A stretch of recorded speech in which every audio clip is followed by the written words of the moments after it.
ह्या मनोज जरांगेंनी ओबीसीचा घात करायला, ओबीसीचा आरक्षण संपवायला जी बारामतीच्या काकांची जी सुपारी घेतली आणि इथं जी गरळ ओकली, महाराष्ट्र पेटला, ओबीसींची घरं जायली गेली, ओबीसींच्या दुकानांवर हल्ले केले गेले, आमच्या नाभिक बांधवांवर, आमच्या कुंभार बांधवांवर हॉटेल जायली गेली. महाराष्ट्र एका झुंडशाहीच्या दहशतीमध्ये दबलेला असताना ओबीसींची एकजूट झाली. ह्या मनोज जरांगेच्या आणि त्याच्या प्रस्थापित हे जे सगळे त्याचे मायबाप, आमदार, खासदार, हे राजकारणी, राज्यकर्ते स्वतःच्या फक्त जातीला मोठं करायचं आणि ओबीसींना कुठेतरी खाली धुळीत मिळवायचं, याच्यासाठी त्यांनी हे जे षडयंत्र केलं होतं त्याला या मनोज जरांगेच्या गोदापट्ट्यात, मनोज जरांगेच्या अंतरवाली सराटीमध्ये येऊन ह्या आमच्या ओबीसींची एकजूट होऊन त्याला आज त्याच्या मैदानामधून पळवून लावलाय आपण. अरे मनोज जरांगे, तुला छाती ठोकून म्हणत होता ना मला खेटून दाखवा, माझ्या नादी लागू नका, माझ्या नादी लागू नका. तुझ्या नादी लागलो. उपोषणाला उपोषणाने उत्तर दिलं. शिवराळ भाषा बोलत होता, तुला शिव्यांनी उत्तर दिलं. पुरावे बोलत होता, गॅजेट बोलत होता, तुझ्या तोंडावर आम्ही गॅजेट फेकून मारले. तुझ्या दम नव्हता, 3-3दा सलाईन घेऊन उपोषण करतो तू. अरे तरी आम्ही दटून इथं उभे. मनोज जरांगे, इथनं पुढं अशी ओबीसीला डेवचायची हिम्मत करू नको. आणि तुला आम्ही चॅलेंज देतो की आता हे तुझ्यामुळं, तुझ्या जातीच्या जातीवादी मुख्यमंत्री एकनाथ शिंदेनी जे आमचे ओबीसी मध्ये घुसखोरी करण्यासाठी जे 57 लाख कुणबी दाखले दिलेत ना, ते दाखले तू मुंबई न्यायालय, उच्च न्यायालयामध्ये वाचून दाखव. तुला चॅलेंज आहे. तुला किती अक्कल आहे आणि तुझ्यामध्ये किती दम येते बघतो. या महाराष्ट्रामध्ये एवढं दुर्दैव, एवढा जातीवाद बघितला नसेल. आमदार, खासदार ज्यांना ओबीसींनी मतं दिलेली आहेत, त्या ओबीसींच्या मताची पर्वा न करता मनोज जरांगेच्या मांडी लावून तिथं बसतात, त्याला भेटायला येतात, मंत्री फोन करतात, त्याला सलाईन घ्यायला हे करतात. आणि आम्ही इथं सहा जण गेल्या 9 दिवसापासून बसलोय. आम्हाला साधा एक फोन यांना करूशी वाटत नाही. तर या पुरोगामी महाराष्ट्रामध्ये लोकशाही बुडवून मराठेशाही आणायचे जे मनसुबे आणि जे प्रकार आपण बघितलेत, ह्याला महाराष्ट्र साक्ष आहे. आणि महाराष्ट्र या पण गोष्टीला साक्ष आहे. या जातीवादी, या शिवराळ मनोज जरांगेंनी या अंतरवालीचं नाव बदनाम केलं होतं की या अंतरवाली सराटीमध्ये येऊन महाराष्ट्रामध्ये जातीवाद चालू झाला. गावगाड्यामध्ये मित्रांच्यात जातीवाद पेरला गेला. एकमेकाकडं द्वेषाने बघायला लागले. ती अंतरवाली सराटी आम्ही ओबीसींची एकजूट करून आज आम्ही पवित्र केली आहे. ओबीसीचं आरक्षण वाचवण्यासाठीचा हा पहिला लढा आम्ही इथे येऊन जिंकलोय. मनोज जरांगे, तुला शेपटी घालून पळायला लागलेलं आहे. मोठमोठ्या बाता करत होता, का पळून गेला? बारामतीच्या तुतारी वाजली आणि टोपे नावाचं कबूतर इकडं आलं. मनोज जरांगेच्या कानामध्ये भुर्र केलं आणि मनोज जरांगे भुर्र गॅलेक्सी हॉस्पिटलला ऍडमिट. हे सगळं महाराष्ट्राने बघितलंय. आम्हाला हे सगळं तुझं गणित आणि तुझी ही नौटंकी समजण्या इतपत आम्ही वेळ नाहीये. इथनं उपोषण घ्यायचं, उपोषण करायचं, बसायचं उठायचं, बसायचं उठायचं. सर्वात महत्वाचं, या मनोज जरांगेंनी मराठा समाजाच्या भावनांशी खेळ केलाय. मराठा समाजातील गोरगरीब मुलांचं, विद्यार्थ्यांचं आर्थिक दुर्बलांसाठी दिलं गेलेलं, जो मनोज जरांगे म्हणायचा माझ्या गरीबाच्या लेकराला मिळलं पाहिजे, माझ्या गरीबाच्या लेकराला मिळलं पाहिजे. अरे दिलं होतं. त्या गरीबाच्या लेकराला दिलेलं 10% आरक्षण त्यांच्यापासून तोडायचं पाप या मनोज जरांगेने केलेलं आहे. मनोज जरांगे जेवढा ओबीसींचा द्रोही आहे, मनोज जरांगे जेवढा ओबीसीचा आरोपी आहे त्याच्यापेक्षा जास्त मनोज जरांगे मराठा समाजाचा दोषी आहे. मराठा समाजाचं खरं नुकसान केलं असेल तर मनोज जरांगेमुळं. माझं मराठा बांधवांना विनंती आहे की तुम्ही भावनिक होताल पण नेतृत्व देताना शिकलेल्या सवरलेल्या द्यावं. अशा आजान चोट मनोज जरांगेला नेतृत्व दिल्यानंतर काय होतं ते आज तुम्ही मनाला विचारा. ज्यांचा EWS मधनं फॉर्म भरला होता आणि त्यांचे ते फॉर्म स्वीकारले गेले नाहीत, त्यांना ते ऍडमिशन मिळालं नाहीत, त्यांना पोलीस भरतीमध्ये नोकऱ्या मिळाल्या नाहीत, त्यांच्या मुलांना विचारा की कसं असतं की एखाद्या आडानचोट माणसाला कुणाची तरी सुपारी घेऊन इथं बसलेल्या माणसाला नेतृत्व देणं. त्यामुळं ही जी उपोषण होती माझ्या बरोबर बंजारा समाजाचे शरद राठोड, बटुळे मामा, आंतरवाली सराटीचे ग्रामस्थ दखणे मामा, प्राध्यापक संतोष विरकर, प्राध्यापक विठ्ठल तळेकर, अहो गावगाड्यामधील ओबीसी मधील वेगवेगळ्या प्रवर्गातनं आलेला ओबीसी समाज एक झाला. इथं कोणी एका जातीसाठी नाही तर आमच्या प्रवर्गासाठी या लढाईमध्ये आम्ही इथं बसलोय. आणि जरांग्या तुला दाखवून दिलं, अख्ख्या महाराष्ट्राला दाखवून दिलं. इथं आता महाराष्ट्र पाहतोय की ओबीसीची एकजूट झाली. ओबीसी कुणाच्या बापाला भेट नाही. तुम्ही आमच्या आरक्षणाला जर नख लावताल मुख्यमंत्री आणि सरकार, तुम्हाला आमचा इथनं इशारा आहे. तुम्ही इथं येताल काहीतरी करताल आणि आम्ही इथनं उठून गेल्यानंतर उपोषण स्थगित केल्यानंतर कुठला तरी अध्यादेश, कुठला तरी JR, कुठला तरी शासन निर्णय आणायचं दुस्साहस करताल तर तुम्हाला महागात पडेल.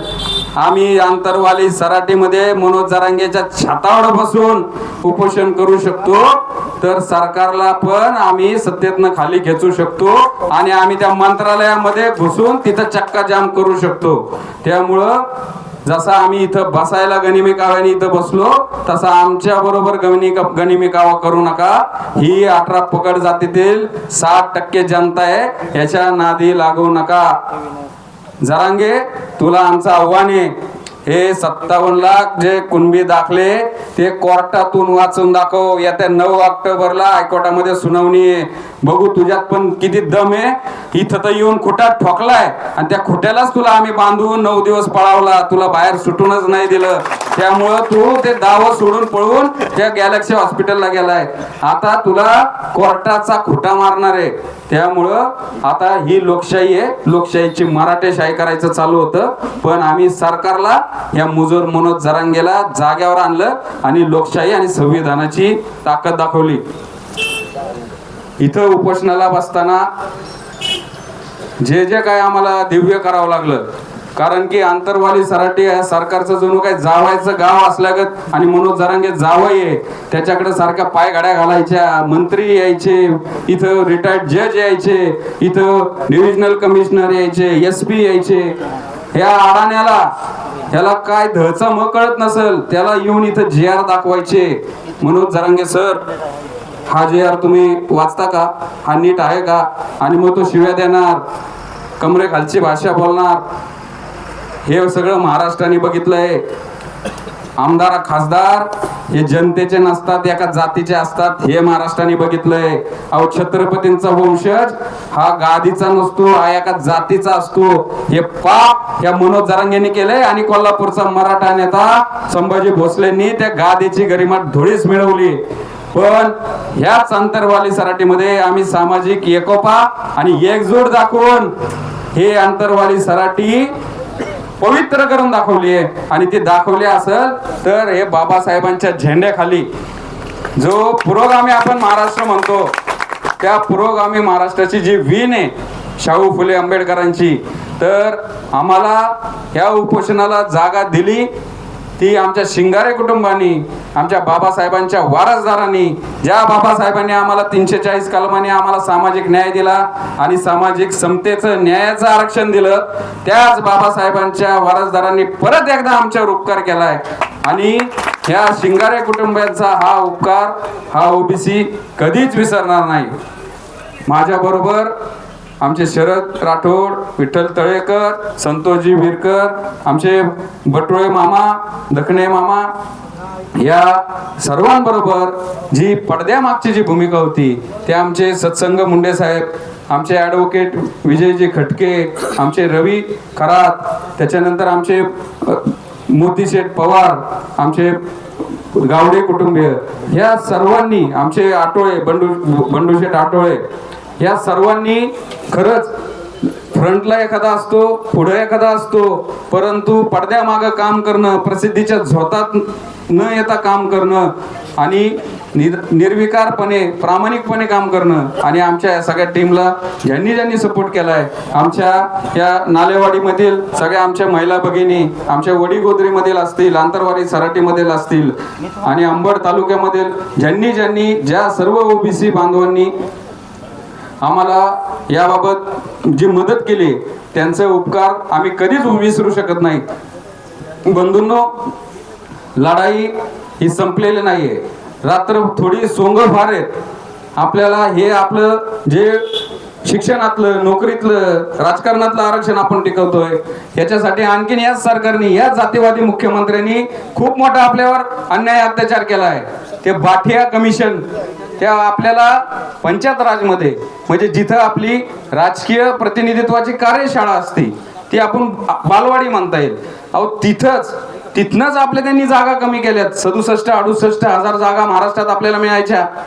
पंचायत समिती, ग्रामपंचायत, जिल्हा परिषद, महानगरपालिका, कुठेतरी आपला सरपंच व्हायचा, कुठेतरी आपला एखादा नगराध्यक्ष व्हायचा, कुठेतरी आपला महापौर व्हायचा. यांना, या प्रस्थापितांना ते बघवलं नाही.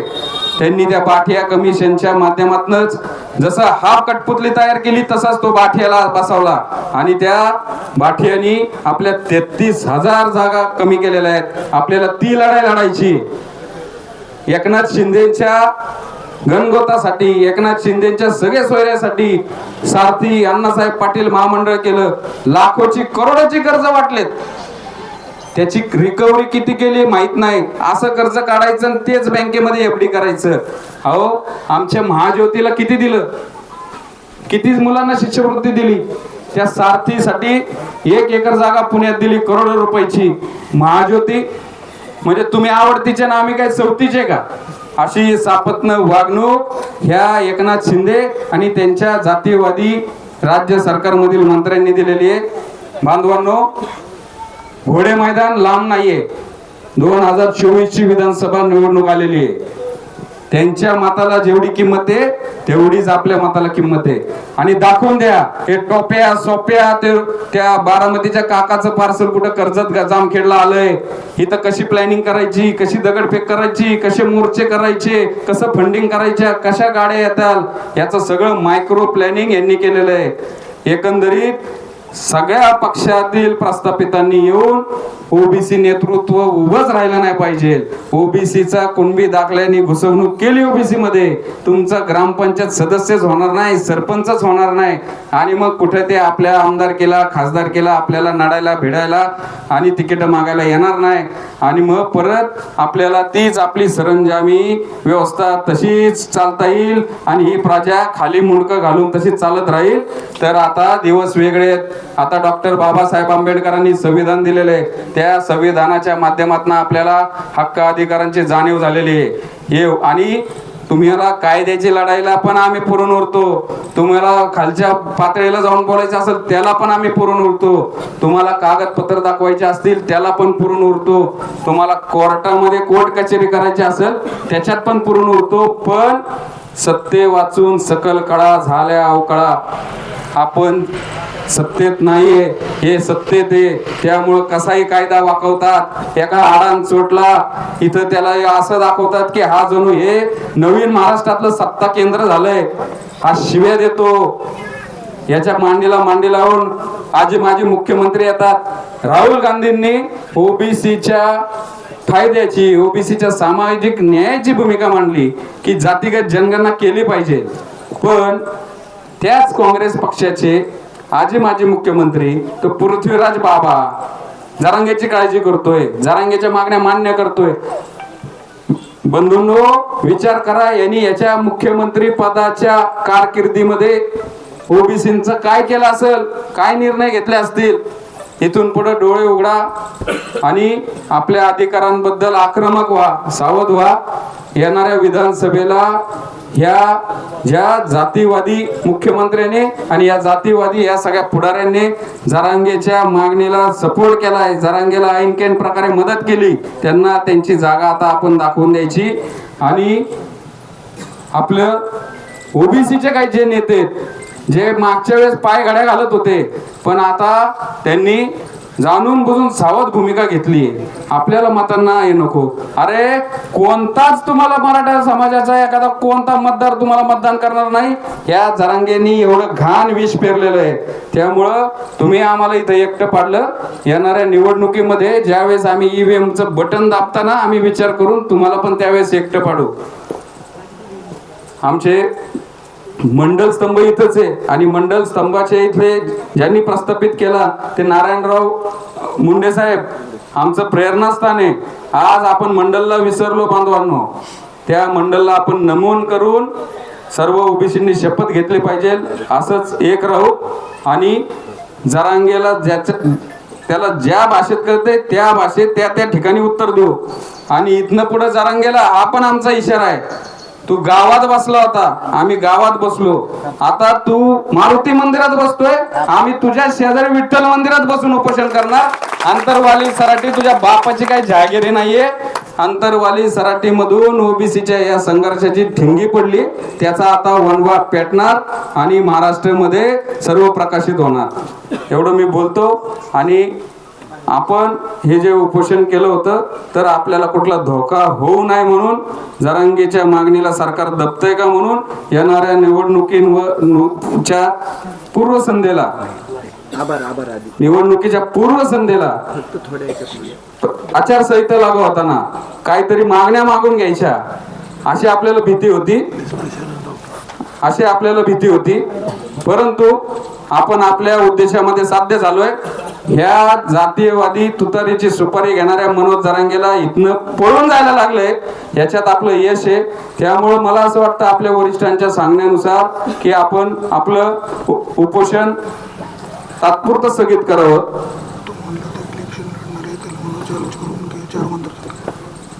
दुसरा एक याच्यामध्ये विषय राहिला की गेल्या 1 वर्षामध्ये या जरांगेच्या चिथावणीमुळं महाराष्ट्रामध्ये ठिकठिकाणी एसट्या फुटल्या, आपल्या पोलीस बांधवांची डोकी फुटली, रोड बंद केले, शाळा बंद केल्या, टायर जाळले गेले, याच्यामध्ये अनेक गुन्हे दाखल केले. पण या एकनाथ शिंदेंनी या जरांगेच्या धमकीमुळं हे गुन्हे मागे घेतले. मग जर तुम्ही मराठा समाजाच्या आंदोलनाच्या वेळी जे काही गुन्हे दाखल झालेले मागे घेतले तर मग आमच्या ओबीसींनी काय पाप केले? आमचे ऍडव्होकेट विजय खटके त्यांच्यावर गुन्हे दाखल आहेत. काय तर फक्त निदर्शनं केली म्हणून, आणि पोलिसांची डोकं फोडली, सरकारी मालमत्तेचं हजारो करोडो रुपयाचं नुकसान झालं. ते गुन्हे तुम्ही माफ करताय आणि आमचे गुन्हे माफ नाही करतायत. किती मोठा हा अन्याय आहे. महाराष्ट्राची जनता बघती. सरकारने आचारसंहिता लागू व्हायच्या आतमध्ये ओबीसी आंदोलकांवर जे गुन्हे दाखल झाले ते गुन्हे मागे घ्यावे. आणि मनोज जरांगेला आता शेवटचा इशारा आहे, शेवटचं त्याला एक आव्हान आहे. म्हणला मी मागच्या उपोषण सुटलं, म्हणलं आता इलेक्शन चालू झालंय, आता मी इथं काय करू, साल्यान घेऊन उपोषण कसं करू? आणि म्हणलं की मी आता महाराष्ट्रात फिरणार, 288 उमेदवार उभे करणार. अरे जरांगे, तू या इथल्या 4 मतदारसंघामध्ये बघतोय ना, तू उमेदवार दे बीडच्या आणि ते निवडून आणून दाखव. तुझा सत्कार अंतरवाली सराटीमध्येच येऊन करत. तुझ्यात हिंमत असेल तर विधानसभेला उमेदवार दे, फक्त सुपारीबाजी करू नको. कारण की आता आम्हाला सगळ्यांना कळतंय, ह्याला सपोर्ट करा, त्याला सपोर्ट करा, सुपारीबाजी करा. निवडणुकीला उमेदवार जाहीर करायचे आणि निवडून आणायचे. सर्व तमाम ओबीसी आंतरवाली सराटीमध्ये येऊन तुझा सत्कार करतील. एवढं बोलतो बांधवांनो. आणि हे जे आपलं 9 दिवसापासून चाललेलं उपोषण आहे, हे आपल्या सर्व वरिष्ठांच्या सांगण्यावरून आव्हानाला मान देऊन तात्पुरता आपण आता स्थगित करतोय. परत जर का हा जरांगे उपोषणाला बसला तर आपण इथं परत उपोषणाला येऊ. आपल्या ओबीसी आरक्षणाला आपण कधीच धक्का लावून देणार नाही. धन्यवाद. या उपोषणाला पोलीस प्रशासनाने, त्यानंतर जे आमचे वैद्यकीय मदत आहे त्यांनी जे सपोर्ट केला, आणि सर्वात महत्वाचं माध्यमाचे जे प्रतिनिधी आहेत त्यांनी आमचा आवाज महाराष्ट्रापर्यंत पोहोचवला. त्या सर्वांचे मनपूर्वक धन्यवाद. आंतरवाली सराटीमधील सर्व ग्रामस्थांचे धन्यवाद. जय भीम, जय ओबीसी, जय संविधान.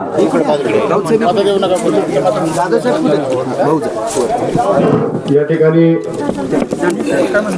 आता उपोषण या ठिकाणी सुटणार आहे.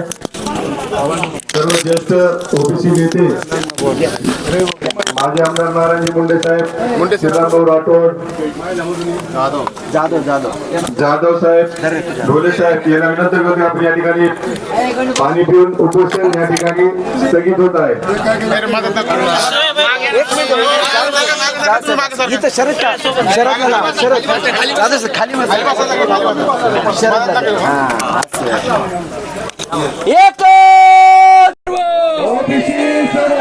एकच पर्व ओबीसी एकजुटीचा, ओबीसी एकजुटीचा, ओबीसी एकजुटीचा. एकच पर्व, एकच पर्व. नक्कीच आपण हे युद्ध या ठिकाणी जिंकलो.